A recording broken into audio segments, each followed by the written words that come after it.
Beginilah jika ada band yang terlalu mengandalkan satu orang dalam pembuatan sebuah lagu, entah ini berpengaruh dengan semangat personil, keseriusan mereka menggarap jika bukan satu sosok ini yang membuat instrumen dan lirik di lagu mereka. Dan beginilah yang kami rasakan setelah mendengar lagu ini. Setelah kemarin kita membahas lagu yang berjudul Aku, yang ternyata terlalu semangat hingga musiknya berbenturan dan di luar kebiasaan mereka membuat dan menyusun lagu. Kali ini kita berhadapan lagi dengan lagu yang sangat jauh dari mereka. Membuat kantuk, membosankan dan datar, dan tanpa basa-basi lagi mari kita bahas.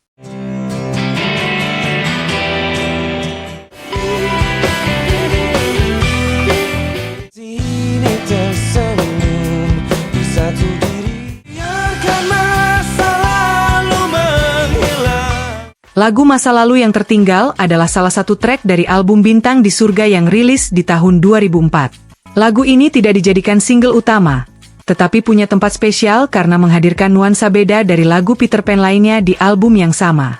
Secara tema, lagu ini berbicara tentang kenangan pahit, kehilangan, dan jejak masa lalu yang tak bisa dihapuskan begitu saja. Ada aura sepi, sunyi, namun penuh penyesalan, sesuai dengan judulnya. Lagu ini dibuat oleh Hendra Suhendra alias Indra di bagian lirik dan Nazril Irham atau Ariel di bagian musiknya.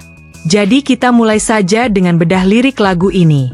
Bagian vers 1, Aku adalah jari-jari, memegang roda putar bumi, ini adalah metafora eksistensial. Jari-jari roda berarti bagian kecil dari mekanisme besar dari bumi atau waktu.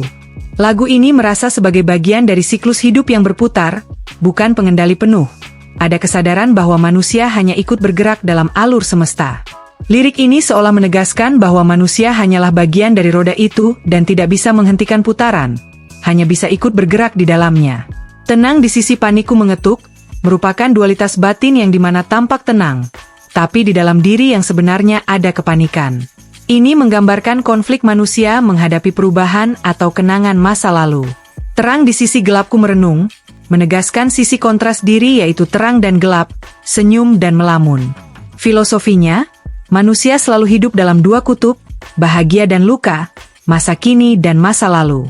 Vers pertama ini menggambarkan pencarian jati diri, bahwa dalam roda kehidupan ada kontradiksi batin yang harus diterima. Di celah bumi ku terpaku,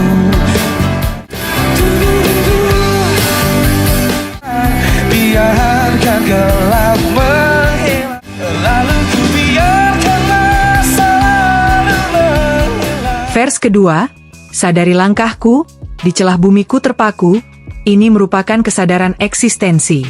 Ia merasa kecil di tengah luasnya dunia yang diartikan sebagai celah bumi dalam lirik ini. Ada momen kontemplasi, berhenti, terpaku, yang artinya menyadari bahwa hidup harus diarahkan ulang.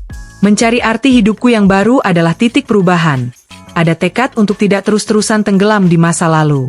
Yang memiliki makna filosofi, yaitu manusia selalu mencari makna baru ketika lama sudah tidak relevan. Relakan nafasku. Di sini kata relakan bisa diartikan dengan kata ikhlas. Ini simbol letting go, yang membiarkan apa yang hilang benar-benar pergi, meski harus mengorbankan napas atau arti lain yaitu bagian dari dirinya.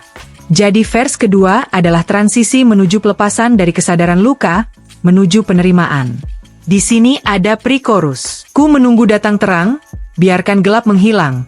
Ini adalah harapan setelah fase refleksi, muncul keinginan untuk cahaya baru.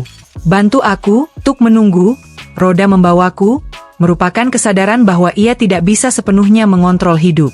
Ia menyerahkan diri pada waktu, takdir kehidupan yang digambarkan sebagai roda di lagu ini. Dan di bagian chorus, kubiarkan masa lalu menghilang, di bagian chorus puncak resolusi.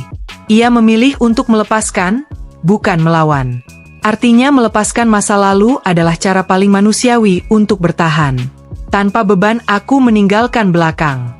Ini adalah kunci utama, kalimat lirik tanpa beban yang diartikan ikhlas, tidak lagi terikat oleh luka, tidak lagi terhantui. Di sini chorus adalah klimaks penyembuhan. Jika ver adalah kesadaran, pre-chorus adalah penantian, maka chorus adalah pembebasan. Pesannya sederhana tapi dalam, manusia hanya bisa menemukan kebebasan dengan mengikhlaskan masa lalu. Setelah ini kita akan bahas analisis musik di lagu ini, dimulai dengan instrumen demi instrumen. Bass di lagu ini berfungsi sebagai fondasi emosi, bukan sekedar ritme. Permainannya sederhana namun menekan nada-nada rendah yang membuat atmosfer lebih dalam dan berat. Indra tidak banyak bermain dengan variasi, lebih menjaga mood agar tetap konsisten gelap dan mellow. Bass terasa seperti denyut hati yang terus berulang, selaras dengan rasa kehilangan. Keyboard memberi nuansa ambient yang mendalam. Kadang diberi sentuhan piano tipis, seolah menggambarkan gema masa lalu yang terus muncul.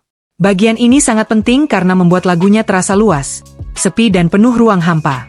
Dua gitar di lagu ini bekerja saling melengkapi. Gitar ritmik memainkan progresi chord sederhana dengan efek delay reverb, sehingga memberi kesan ruang dan keabadian. Gitar lead hadir sesekali dengan melodi-melodi pendek yang lirih, seperti bisikan atau kenangan yang kembali muncul.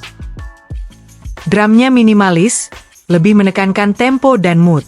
Reza memilih pukulan snare yang menonjol seperti yang dia lakukan di album pertama band ini, hi-hat yang tipis, serta pukulan bass drum yang pelan.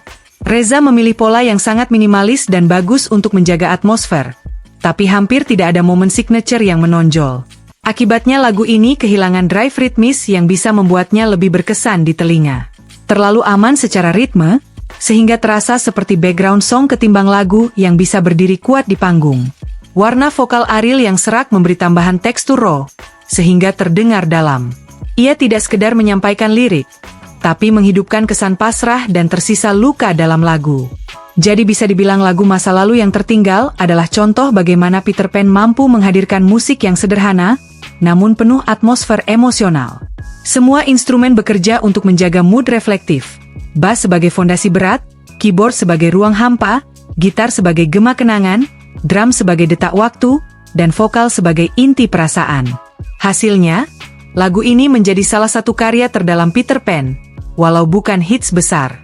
Ia tetap meninggalkan kesan yang kuat bagi pendengar yang mengalami kehilangan atau ingin bernostalgia.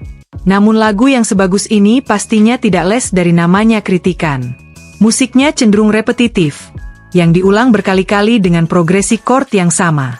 Tidak ada dynamic shift besar seperti perubahan tempo, intensitas atau warna musik sehingga bisa terasa monoton untuk pendengar yang menuntut variasi. Gitar dan keyboard hanya menjadi lapisan atmosfer, tidak banyak eksplorasi melodi unik.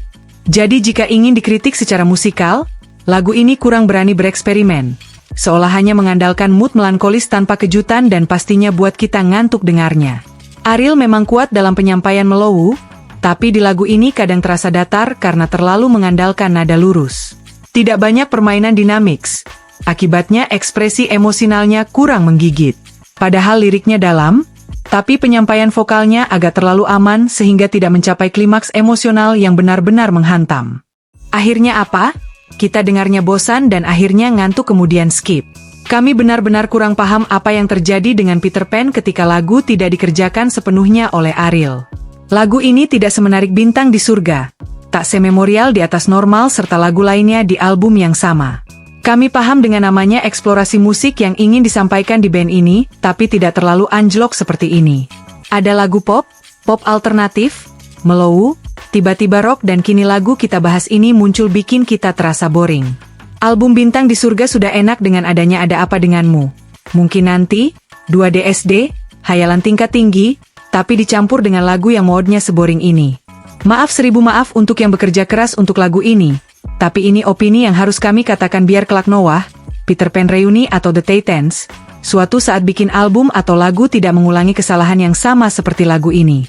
Kembali lagi musik dan liriknya bagus tapi ini keluar dari kebiasaan mereka berenam bermain musik. Tidak semua pendengar bisa langsung mengaitkan metafora roda bumi dengan pengalaman personal mereka.